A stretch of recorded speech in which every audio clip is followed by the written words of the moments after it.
আমার আপনার নবী সাইয়্যিদুল মুরসালিন আশরাফুল আম্বিয়া নূরে মুজাসসাম জনাবে মুহাম্মদুর রাসূলুল্লাহ সাল্লাল্লাহু আলাইহি সাল্লাম ছাড়া হাশরের ময়দানে কোনো ব্যক্তি কেউ কোনো নবী কাউকে সাহায্য করবে না। চিৎকার দিয়ে বলা যাবে কি একবার মারহাবা। ভাইরা আমার, বাপজিরা আমার, কিতাবের মধ্যে আসছে, অল্প কথাই বলে দিয়ে যায়, হাশরের ময়দানে যখন জাহান্নামকে ছেড়ে দেওয়া হবে, জাহান্নামটা কি করবে? উহুদ পাহাড়ের মতো তার দাঁতগুলো কটকট কটকট কটকট করতে করতে যখন সামনের দিকে এগোতে থাকবি, 70,000 ফেরেশতারা 70,000 শিকল দিয়ে যে কি করবে? শিকল দিয়ে যখন তারা পিছন দিকে টেনে ধরে রাখবে, রাখতে পারবে না, দাঁত কটমট করতে করতে যখন সামনের দিকে অগ্রসর হবে, আমার ভাইয়েরা, বাপজিরা আমার, আল্লাহর নবী যখন দাঁড়িয়ে আছে, দেখবে জাহান্নামের অবস্থা দেখার পরে চোখের পানি ছেড়ে দিয়ে কাঁদবে, আল্লাহকে ডাকবে, আল্লাহ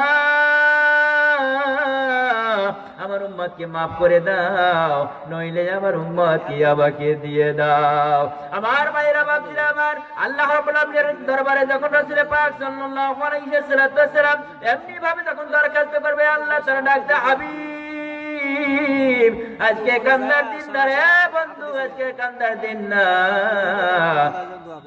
আজকে শুধু সুপারিশ করার দিন। যান যান যান, আপনাকে আমি সুপ্রিম পাওয়ার দিয়ে দিলাম, যাকে ভালো লাগে তাকে বাছাই করে করে নিয়ে আপনি জান্নাতে চলে যান। জোরে জোরে বলা যাবে কি একবার মারহাবা।